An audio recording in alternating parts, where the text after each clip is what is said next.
Good evening. स्वागत है आपका क्षितिज जीएस क्लास के यूट्यूब चैनल में। आज हम लोग डिस्कस करने वाले हैं भूगोल के एक टॉपिक चट्टान पर।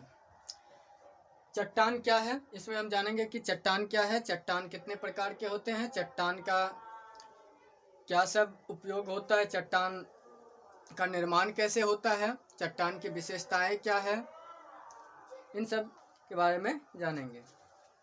ठीक है, स्टार्ट करते हैं। चट्टान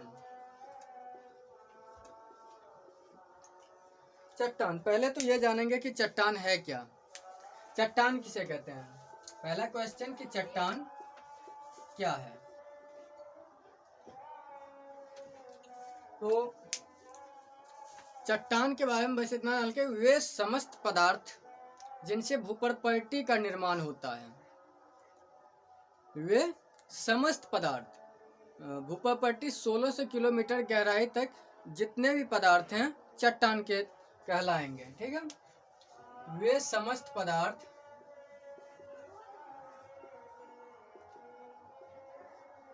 जिनसे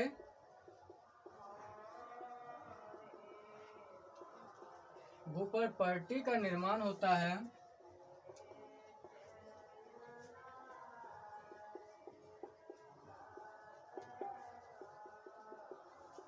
चट्टान कहलाते हैं।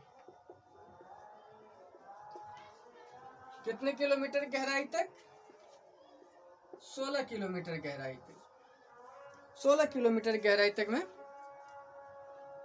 चट्टान कहलाते हैं। ठीक है, और ऐसा नहीं कि चट्टान है तो वो सिर्फ जो है चट्टान है तो ऐसा नहीं कि चट्टान है तो वो सिर्फ कठोर होगा।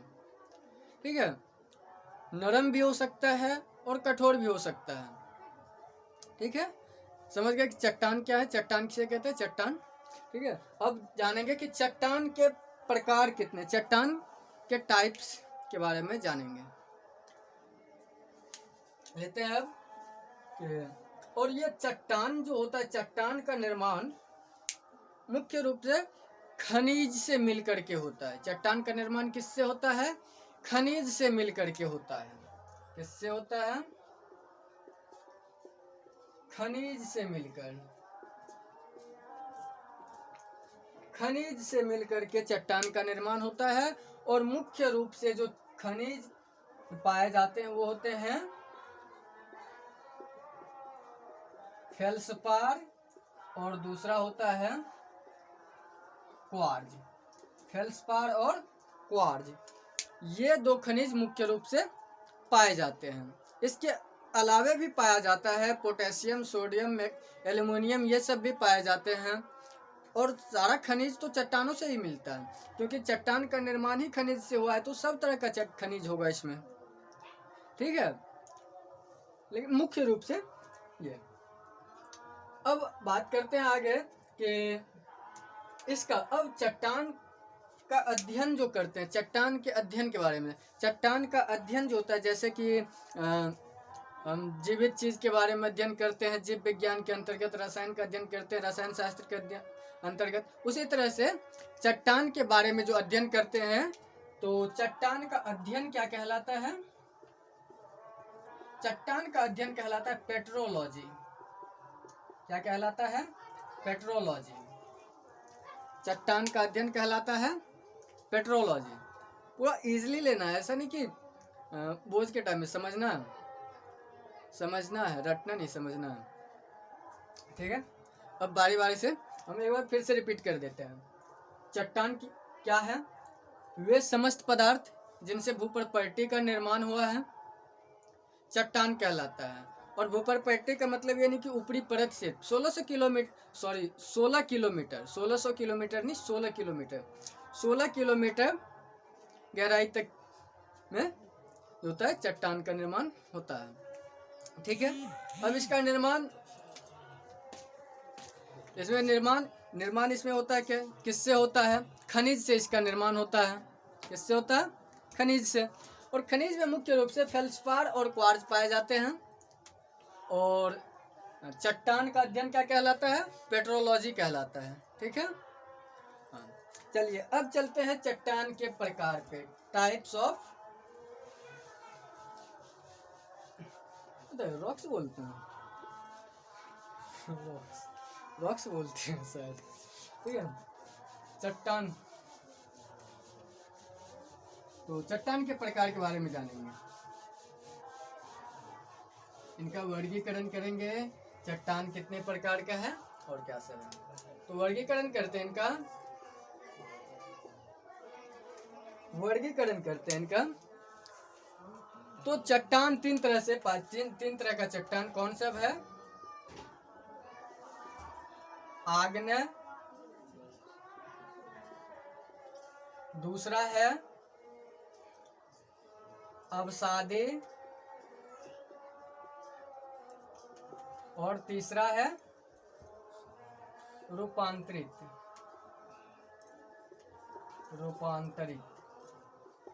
ठीक है, अब बारी बारी से तीनों के बारे में जानेंगे। तो पहले बात कर लेते हैं हम आग्नेय चट्टान के।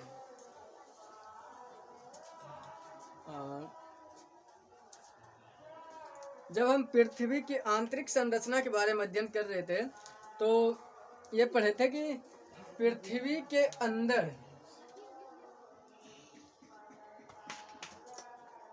करोड़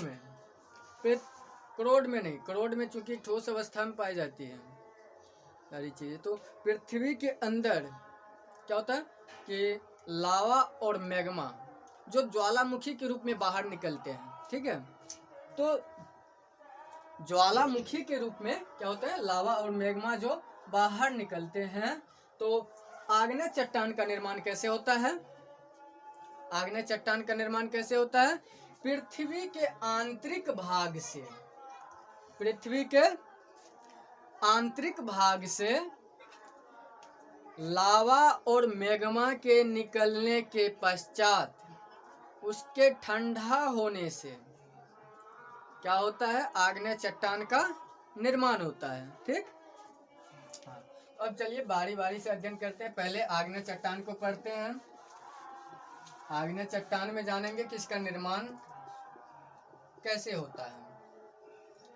निर्माण इसका कैसे होता है? पृथ्वी के आंतरिक भाग के लावा व मैग्मा के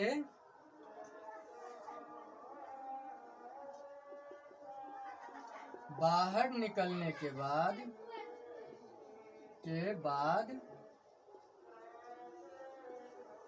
ठंडा होने से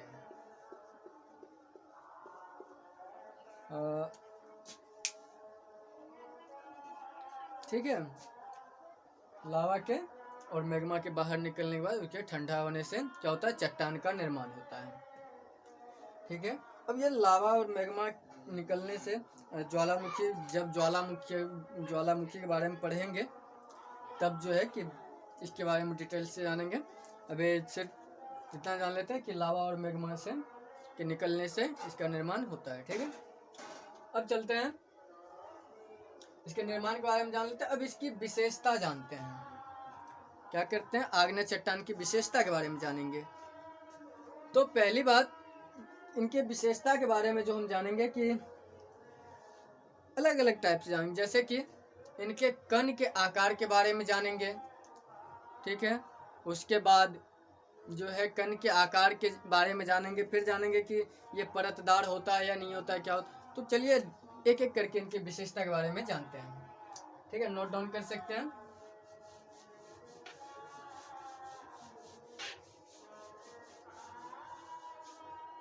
करते हैं विशेषताएं।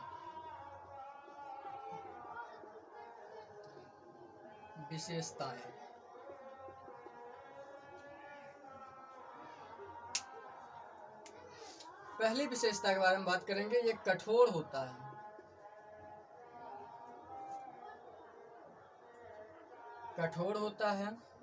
दूसरा स्थूल होता है और संहत, मतलब कि कॉम्पैक्ट पैक्ड रहते हैं। मतलब कि इनके पार्टिकल्स जो होते हैं इनके दो पार्टिकल्स के बीच में क्या होता है, डिस्टेंस ज़्यादा नहीं होता है, ठीक है। इंट्रामोलिकुलर स्पेस जिसको बोलते हैं वो ज़्यादा नहीं रहता है, मतलब बिल्कुल टाइटली कॉम्पैक्ट रहता है, पैक्ड रहता है ये, ठीक है। दूसरी विशेषता इनकी क्या है कि रवा पाया जाता है, ये रवादार होता है, क्या होता है, रवा होता है, और रवा होता है। और रवा क्या आकार बड़ा होगा या छोटा होगा, रवा का आकार बड़ा होगा या छोटा होगा, ये इस बात पर निर्भर करता है कि मैग्मा और लावा के जमने की या ठंडा होने की गति क्या थी। अगर लावा या मैग्मा जल्दी से अगर वो ठंडा हो जाएगा तो रवा का आकार क्या होगा, बिल्कुल छोटा होगा। जल्दी अगर जम जाएगा, जल्दी अगर ठंडा हो जाएगा तो रवा का आकार क्या होगा, छोटा होगा। और यही होता है, इसमें रवा क्या होता है, छोटा होता है। इसके कण क्या होते हैं, महीन होते हैं, ठीक है। क्योंकि लावा इतना ज़्यादा गर्म रहता है पृथ्वी के अंदर, ना टेम्परेचर ज़्यादा रहता है, और वो अचानक से जब पृथ्वी के बाहर आता है तो डिफरेंट टेम्परेचर रहता है। अचानक से मतलब कि टेम्परेचर बहुत ज़्यादा कम हो जाता है, जिसके कारण बहुत जल्दी ही वो ठंडा हो जाता है। और बहुत जल्दी ठंडा होने के कारण क्या होता है, इसका रवा का आकार क्या होता है, छोटा होता है, ठीक है। अब इसके बाद बात करेंगे कि इसमें रंध्र पाया जाता है या नहीं पाया जाता है।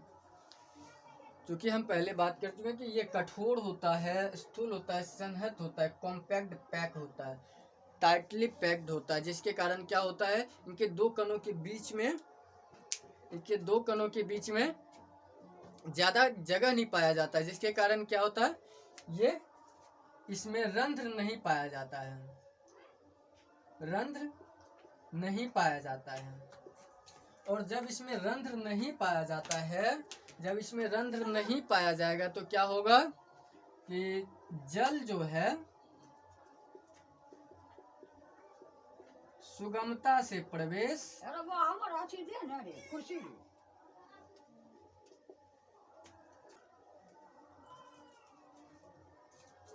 जल का सुगमता से प्रवेश नहीं होता है।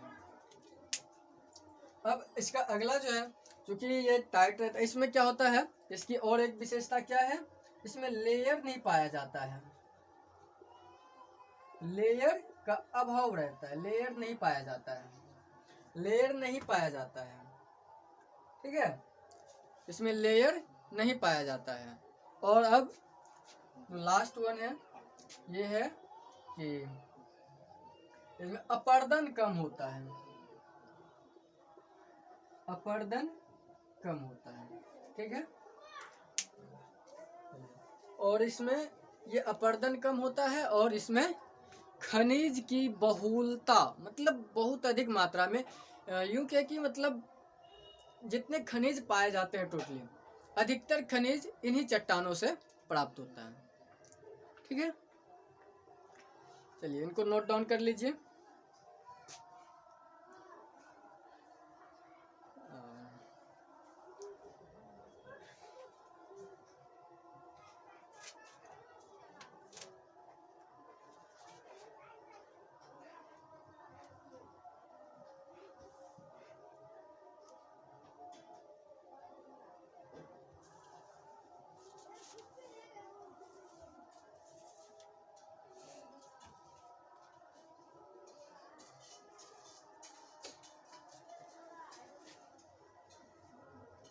ठीक है, अब इनका आग्नेय चट्टान का भी हम वर्गीकरण करेंगे। क्या करेंगे, आग्नेय चट्टान का भी वर्गीकरण करेंगे। आग्नेय चट्टान को दो आधार पर वर्गीकृत किया गया है। पहला, इनको रासायनिक संरचना के आधार पर,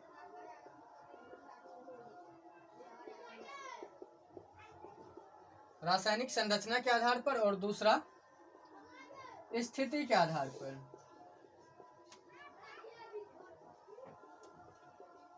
रासायनिक संरचना के आधार पर, और दूसरा स्थिति के आधार पर। रासायनिक संरचना के आधार पर इसको हम दो भाग में डिवाइड करते हैं। पहला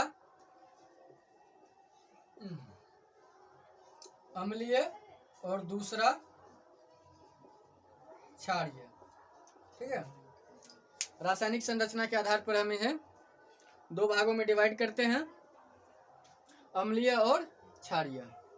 ठीक है,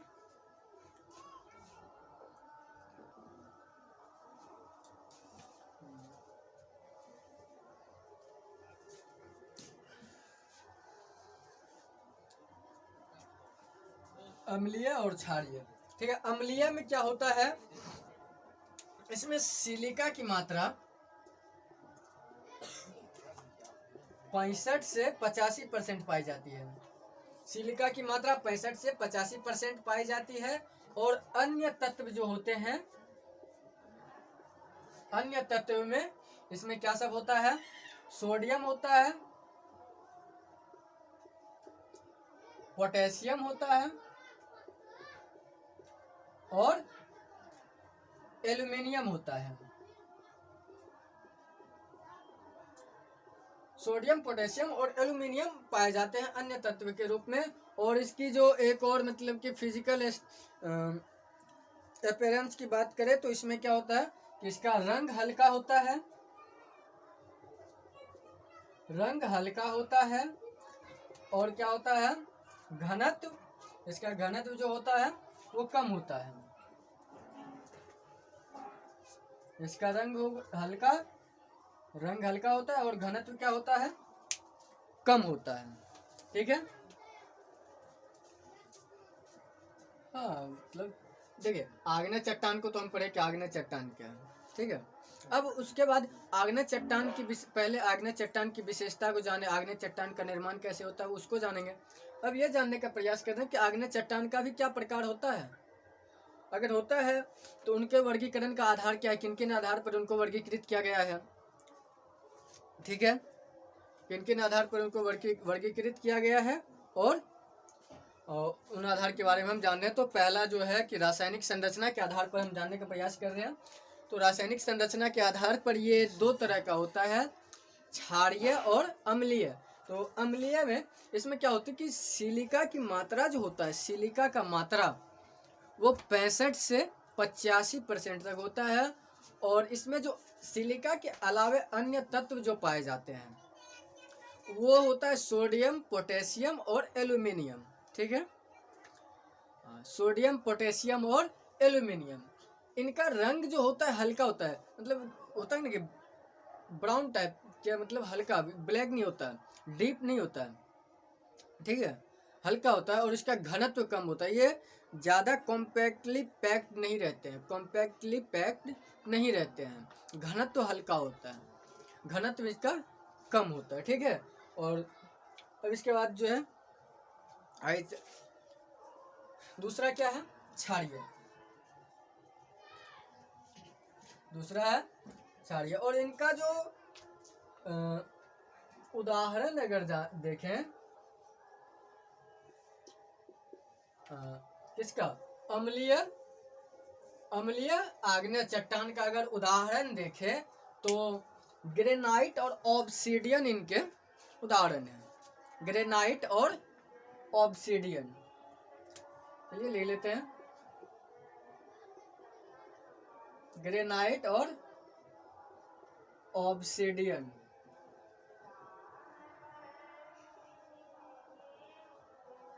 ऑब्सीडियन ये इनके उदाहरण है। ठीक है, अब चलिए अब जानने का प्रयास करते हैं क्षारीय आग्नेय चट्टान के बारे में। क्षारीय आग्नेय चट्टान के बारे में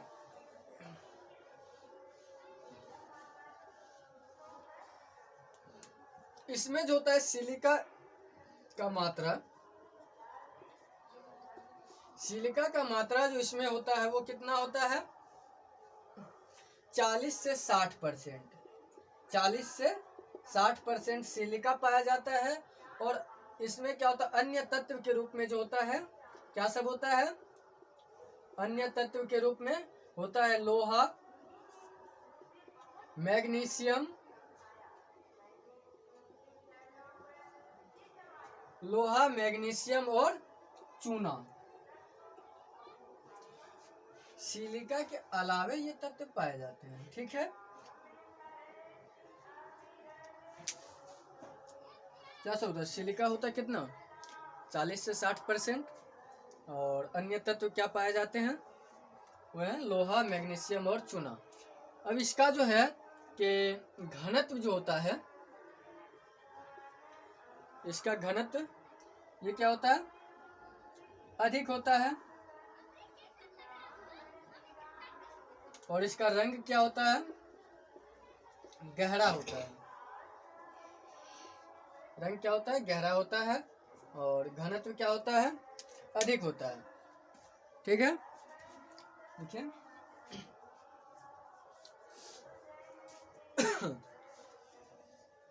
और इसका उदाहरण क्या होगा, इसके उदाहरण की बात करें तो ग्रेनाइट और बेसाल्ट।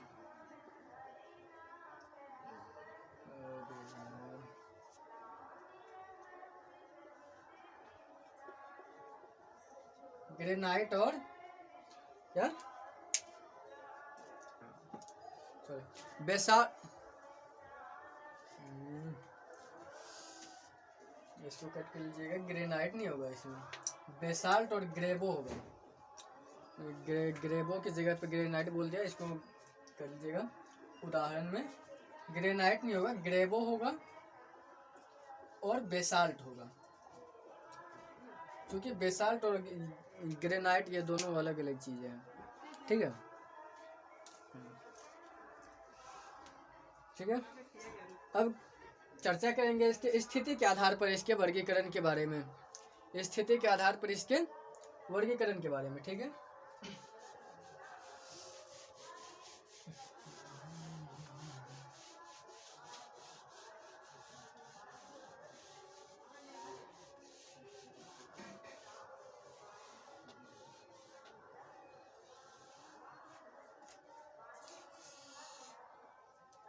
स्थिति के आधार पर,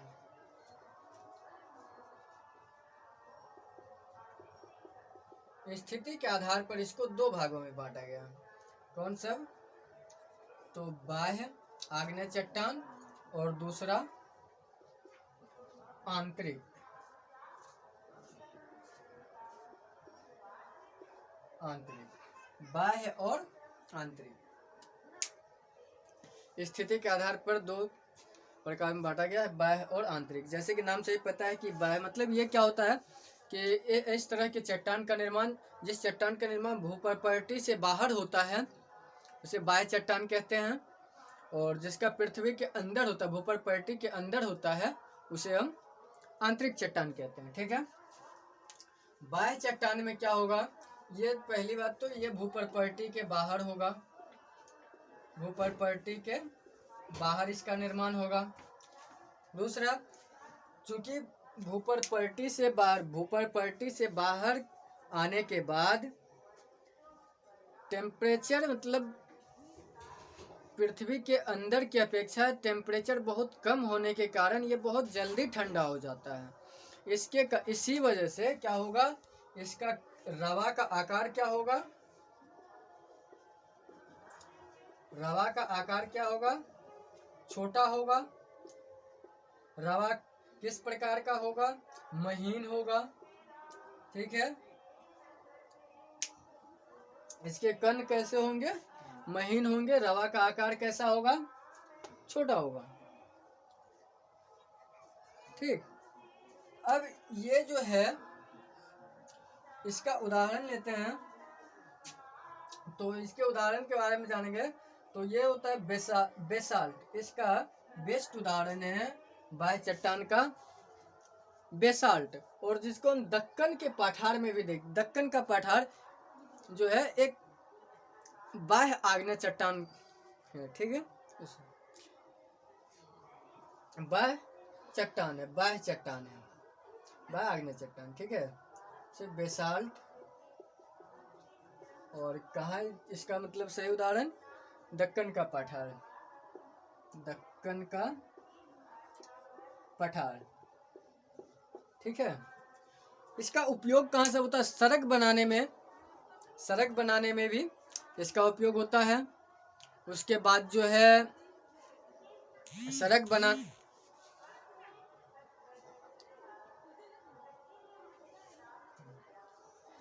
इसका उपयोग सड़क बनाने में होता है। ठीक है, सड़क बनाने में, और इसी से बाह्य आग्नेय चट्टान से ही रेगुड़ मृदा का निर्माण होता है। किससे होता है, किसका निर्माण होता है इससे, रेगुड़ मृदा का, जो काली मृदा कहते हैं। ठीक है, अब आते हैं आंतरिक आग्नेय चट्टान पे। कौन सा, आंतरिक आग्नेय चट्टान।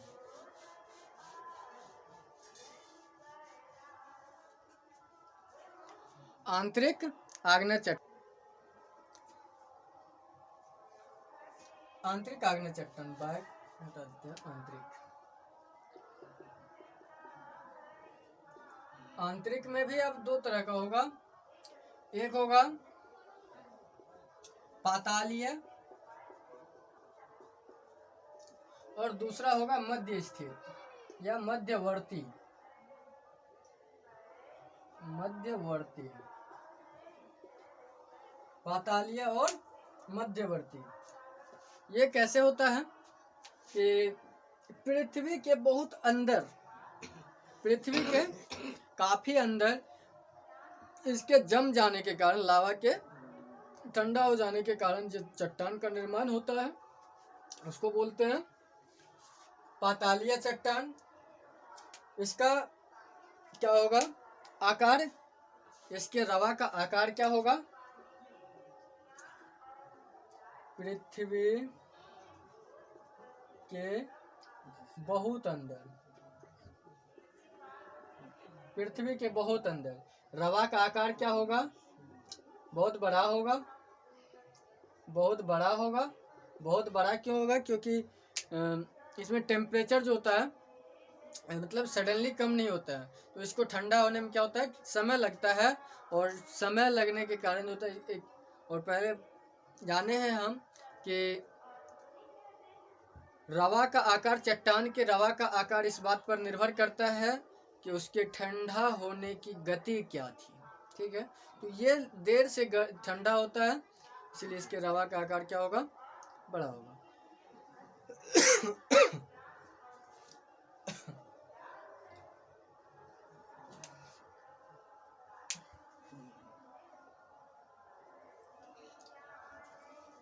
इसका उदाहरण लेते हैं हम, ग्रेनाइट इसका उदाहरण है, और ग्रेनाइट और डोरोलाइट, डोरोलाइट, ग्रेनाइट और डोरोलाइट इसका उदाहरण है। अब उसके बाद बात करेंगे मध्यवर्ती, मध्यवर्ती आग्नेय चट्टान के। इसमें क्या होगा कि पृथ्वी के अंदर जो दरारें होती है, उस दरार में लावा के फंसने के कारण क्या होता है, वो कभी कभी बाहर नहीं निकल पाता है, और इस बारे में हम विस्तार से जानेंगे जब ज्वालामुखी के बारे में पढ़ेंगे तब। तो इसमें क्या होता है, लावा क्या होता है, उस दरार में फंस जाने के कारण, कोई किसी अवरोध से अटक जाने के कारण ये वहीं जम के ठंडा हो जाता है, और जिसके कारण इस तरह के चट्टान का निर्माण होता है। ठीक है, इसके रवा का आकार जो होगा वो बाह्य चट्टान के रवा के आकार से बड़ा होगा, और पातालीय आग्नेय चट्टान के रवा से क्या होगा, छोटा होगा। ठीक है, ये नोट डाउन कर सकते हैं हम।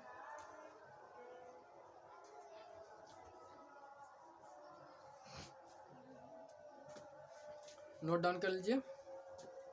हाँ, क्या से लिखे थे मध्यवर्ती में। हाँ, इसका उदाहरण में लीजिए डोलोराइट, डोलोराइट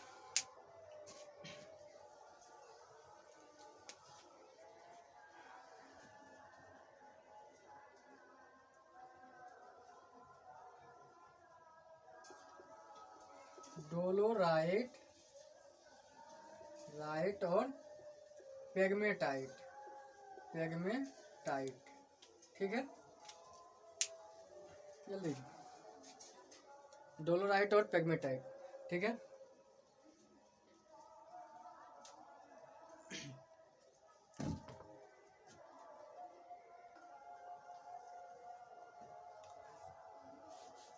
अब जानेंगे अवसादी चट्टान के बारे में।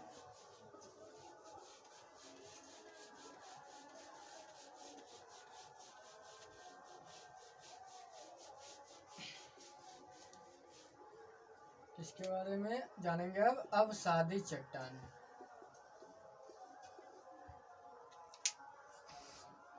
जैसे कि नाम से ही थोड़ा थोड़ा मतलब कि पता चल जाता है, जैसे कि मूवी में नहीं होता कि कौन सा मूवी एक्शन वाला होगा, कौन सा किस टाइप का, कौन सा मतलब किस टाइप का मूवी होगा, नाम से भी पता चल जाता है। उसी तरह से अवसादी कि अवसाद से, इसका निर्माण अवसाद से हुआ होगा। और अवसाद किसे कहते हैं?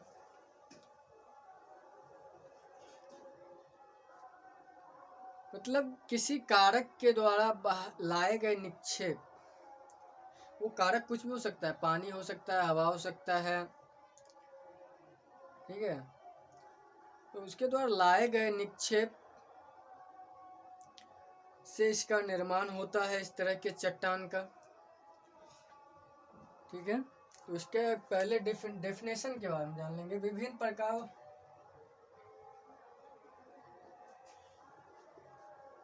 प्रकार उन्होंने लिखते हैं, बस नोट कर लीजिए। विभिन्न प्रकार व आकार के अवसादों के जमा होने से कालांतर में इस तरह के चट्टान का निर्माण होता है, ठीक है। विभिन्न आकार प्रकार के अवसादों का जमा होने से कालांतर में इस तरह के चट्टान का निर्माण होता है। और चूंकि इसमें लेयर बाय लेयर बनता है, कभी जाकर के मतलब देखे होंगे कभी कि नदी के किनारे वाले अगर बालू को काटेंगे तो देखिएगा कि उसमें लेयर टाइप का बना रहता है, परत जैसा बना रहता है। तो इस वजह से इसको इस तरह के इस चट्टान को परतदार चट्टान भी कहते हैं। अवसादी चट्टान का एक और नाम क्या होता है? परतदार चट्टान। परतदार चट्टान भी कहते हैं इसको। और ज्यादातर यही चट्टान पाई जाती है,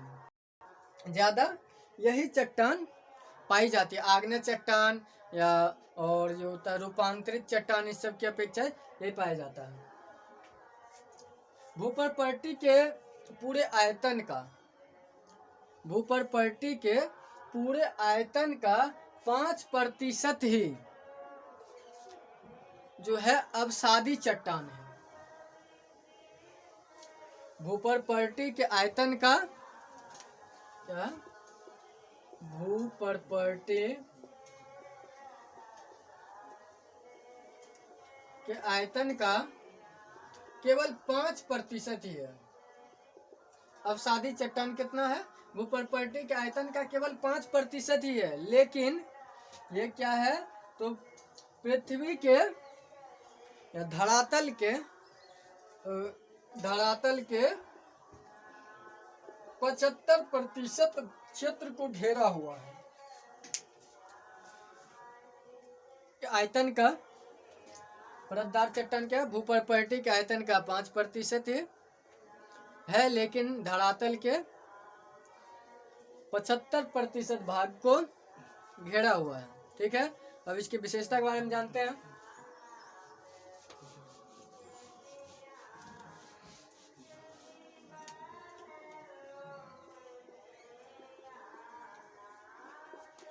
विशेषता के बारे में जानेंगे। इसमें जीवाश्म पाया जाता है। आग्नेय चट्टान में जीवाश्म नहीं पाया जाता है, क्योंकि लावा इतना गर्म होता है कि उसमें जीवाश्म रहने का मतलब ही नहीं होता है। उतना टेम्परेचर पर जीवाश्म रह ही नहीं सकता, ठीक है।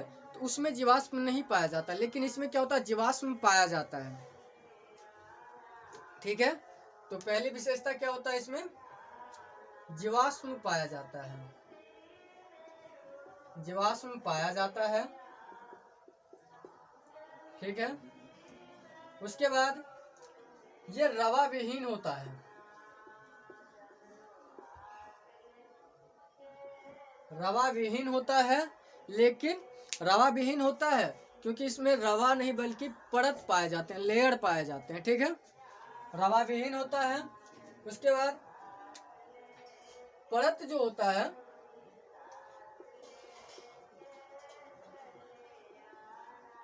परत स्पष्ट दिखाई देता है। परत क्या होता है, स्पष्ट दिखाई देता है। इसे जो है स्तरीय चट्टान भी कहते हैं, परतदार चट्टान भी कहते हैं, ठीक है, लेयर के कारण ही, ठीक है। अब चौथा विशेषता जानेंगे, ये क्या होता है, आग्नेय से नरम होता है, आग्नेय चट्टान से नरम होता है। आग्नेय चट्टान से क्या होगा, नरम होगा। और इसमें क्या होता है, खनिज तेल की उपस्थिति पाई जाती है। खनिज तेल कहाँ पाया जाएगा, जहाँ जीवाश्म होगा, और आग्नेय चट्टान में तो होता नहीं। तो आग्नेय चट्टान में खनिज तेल होने का मतलब ही नहीं होता। खनिज तेल किस में पाया जाता है, अवसादी चट्टान में।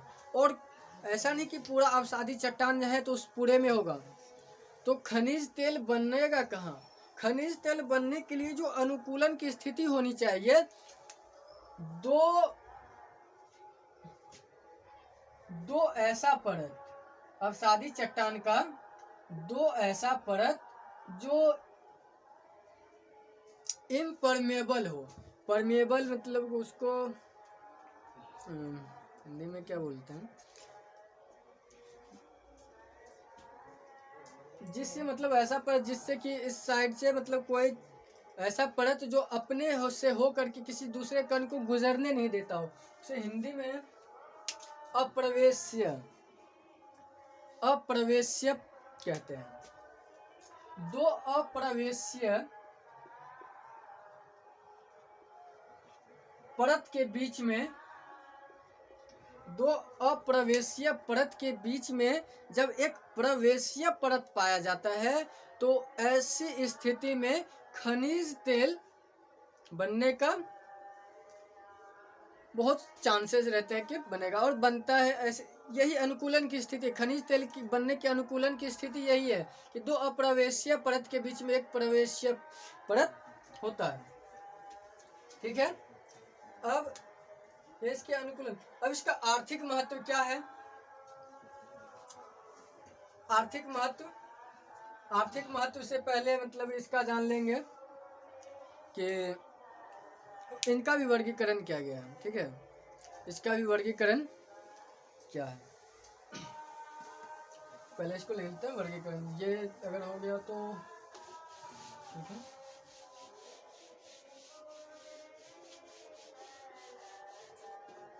अवसादी चट्टान का भी वर्गीकरण करेंगे,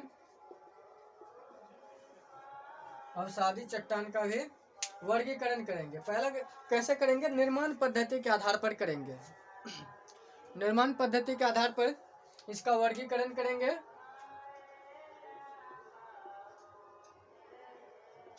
वर्गीकरण का आधार क्या होगा, निर्माण पद्धति।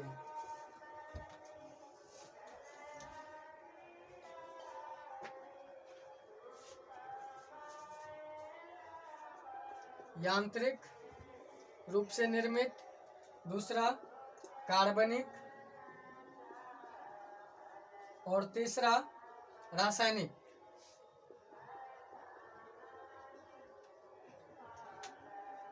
यांत्रिक में मतलब कि समुद्र क्या करता है, समुद्र ये मतलब किसी ये कारक पर निर्भर करता है। इसका निर्माण पद्धति कारक पर निर्भर कर रहा है कि कैसे बन रहा है। तो जैसे समुद्र अपने साथ निक्षेप को लाता है और तट पर छोड़ देता है। तो अपने साथ निक्षेप लेकर के आता है, उसमें क्या होता है कि जीव के भी मतलब जीव के अंश भी पाए जाते हैं, जीव के भी अंश पाए जाते हैं, समुद्री जीव के, जलीय जीव के अंश पाए जाते हैं। तो इसीलिए कहते हैं इस तरह के चट्टान में जीवाश्म पाया जाता है, ठीक है। जीवाश्म पाया जाता है। समुद्री जीव के अवशेष की अधिकता होती है इसमें। यांत्रिक चट्टान में, यांत्रिक अवसादी चट्टान में क्या होता है? समुद्री जीव के अवशेष की अधिकता।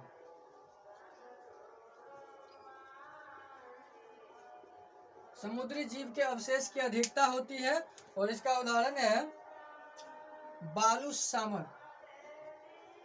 बालू शामक,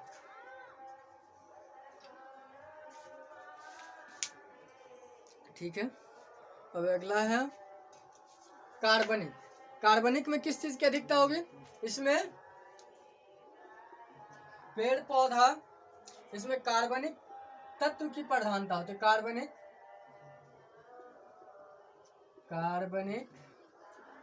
तत्व की प्रधानता होती है और इसके जो इसमें जंतु, पेड़ पौधा, जीव जंतु के मिट्टी के नीचे दब जाने के कारण इस तरह के अवसादी चट्टान का निर्माण होता है।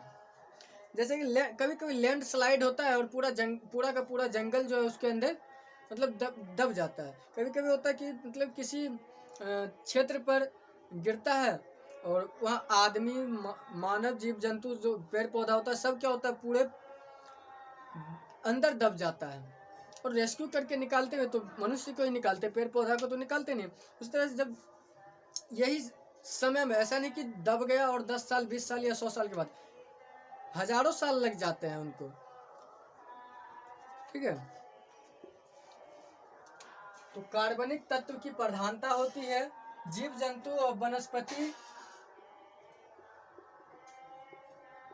जीव जंतु व वनस्पति के दब जाने से, जैसे कि खड़िया, इसके उदाहरण में चूना पत्थर, कोयला, ये सब के उदाहरण है। अब रासायनिक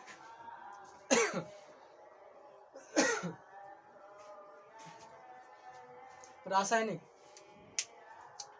पहले इतना लिख लेते हैं। रासायनिक, जिप्सम, सोडा और सेंधा नमक, इनके अवशेष, मतलब कौन सा अवशेष? जो वाष्पित होने के बाद जो बच जाता है और वो जब लेयर के अंदर आ जाता है, उसके ऊपर जब लेयर बनते जाता है और वो अवशेष जो बचा होता है जिप्सम का, रासायनिक पदार्थ जैसे कि जिप्सम हो गया, सोडा हो गया, सेंधा नमक हो गया, इन सब के वाष्पन के बाद जो इनका अवशेष बच जाता है, उससे इसका निर्माण होता है। क्या सब है? सोडा, जिप्सम और सेंधा नमक।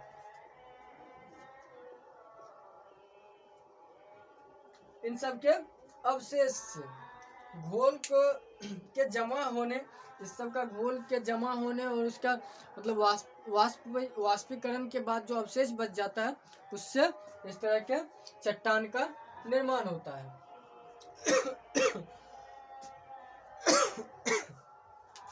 डोलोमाइट,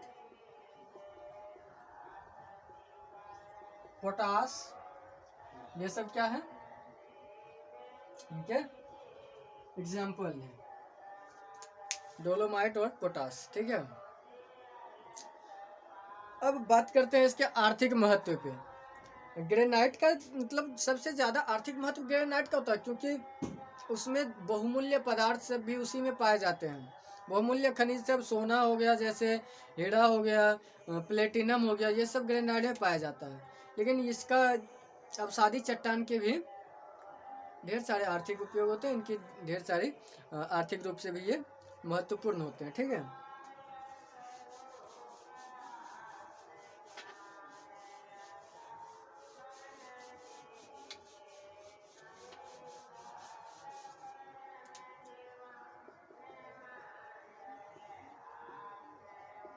आर्थिक महत्व, इसका आर्थिक महत्व जो होता है वो क्या होता है, ग्रेनाइट से कम होता है, लेकिन इसका भी होता है आर्थिक महत्व।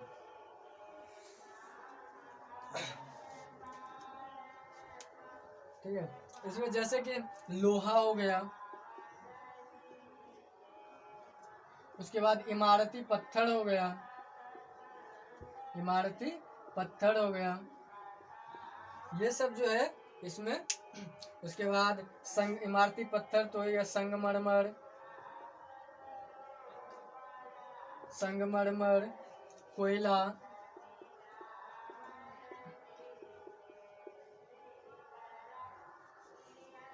और सीमेंट, ये सब जो है इस तरह से आर्थिक रूप से भी महत्वपूर्ण है। और इसका बेस्ट उदाहरण ये आगरा और दिल्ली का जो लाल किला है, लाल बलुआ पत्थर, बेसाल, ये यही है, क्या बोलते हैं इसको, अवसादी चट्टान, अवसादी चट्टान से ही प्राप्त किया हुआ वो पत्थर है, उनसे ही निकाला गया है। ठीक है, चलिए अब बात करेंगे। अब जो लास्ट बच गया है वो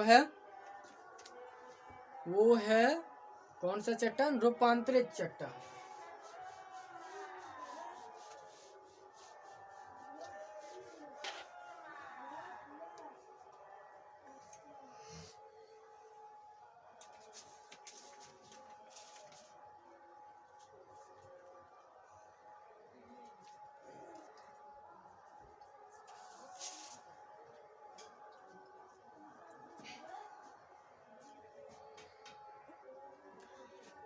ये बात करते हैं रूपांतरित चट्टान के बारे में।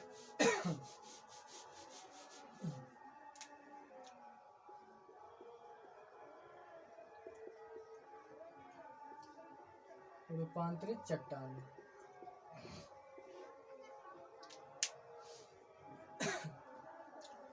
जैसा कि नाम से ही पता है, रूपांतरित मतलब इसके रूप में अंतर आ जाता है समय के साथ, या रूप में परिवर्तन कह सकते हैं। ये रासायनिक रूप से भी होता है और भौतिक रूप से भी परिवर्तित होता है, और कभी कभी ऐसा होता है कि दोनों एक साथ ही होता है।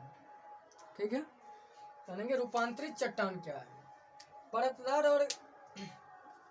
परतदार चट्टान और ग्रेनाइट चट्टान, मतलब कि अवसादी चट्टान और ग्रेनाइट चट्टान के रूप में परिवर्तन होने से रूपांतरित चट्टान का निर्माण होता है। ठीक है, रूपांतरण के दौरान संगठन और रूप में ही परिवर्तन नहीं होता है, बल्कि इसके रासायनिक और भौतिक अवस्था में भी परिवर्तन होता है। लेकिन ये परिवर्तन होने के बाद भी इसमें वियोजन या विघटन नहीं होता है। ठीक है, और रूपांतरण जो होता है कभी कभी मतलब फिजिकल और केमिकल चेंजेस जो होते हैं दोनों एक साथ हो जाते हैं। और ये कोई अलग चट्टान नहीं है, ये ग्रेनाइट या अवसादी चट्टान ही है, जो जैसे कि अब सेल चक्र जब बताएंगे तब बता रहे हैं, अभी सेल चक्र। ठीक है, अब वही है, बाकी अलग नहीं है, बस परिवर्तन। जैसे कि कोई एक बहुत बड़ा बिल्डिंग है, और वो बिल्डिंग क्या होता है, सब दिन एक जैसा नहीं रहता है, वो धीरे धीरे एक ईंट टूटता है, दो ईंट टूटता है, जब उसको छोड़ दिया जाता है, ऐसे करते करते वो बिल्डिंग का उस जगह से नामो निशान मिट जाता है, और धीरे धीरे वो छोटा होते जाता है। 2 मंजिला रहता है तो ईंट उठा के कोई ले गया, 10 ईंट ले गया, 5 साल के बाद धीरे धीरे करके क्या होता है, 1 मंजिला से भी नीचे आ जाता है, तो धीरे धीरे कम होती जाती है। उसी तरह से होता है, चट्टाने भी अपर्दित होती है, अपर्दन होता है चट्टान में। अपर्दन के बाद क्या होता है, अवसादी चट्टान का निर्माण होता है। चलिए इसको इस तरह से समझते हैं कि पहले है ग्रेनाइट, ये आग्नेय चट्टान, आग्नेय चट्टान है।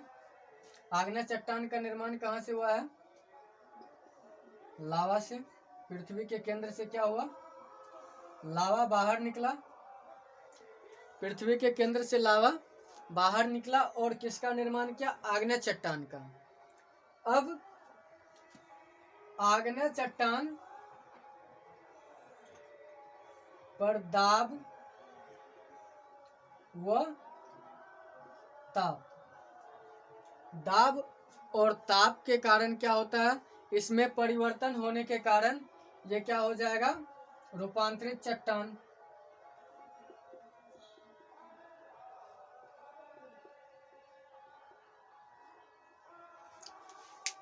ठीक है, दाब और ताप के कारण दाब और वह ताप के कारण क्या होता है? ये रूपांतरित चट्टान में परिवर्तित हो जाता है। ठीक है, और ये ऐसे मतलब लावा निकला और इसका जब क्रिस्टलीकरण होगा, क्रिस्टलीकरण के बाद ये आग्नेय चट्टान बनेगा और जब इस पे दाब और ताप के कारण क्या होगा? तो इसका रूपांतरण हो जाएगा। अब अगर इसका रूपांतरण किसके कारण हुआ? ताप व दाब के कारण डायरेक्टली। अगर जब इसका पहले ताप और दाब का प्रभाव न करके पहले इसका अपर्दन हो या नक्षादन हो, तो अपर्दन होकर के ये किस तरह का चट्टान का निर्माण करेगा? किस तरह के चट्टान का निर्माण करेगा? अवसादी चट्टान का, अवसादी चट्टान का निर्माण करेगा। ठीक है, अब फिर जब इस अवसादी चट्टान पर फिर से ताप और दाब बढ़ेगा,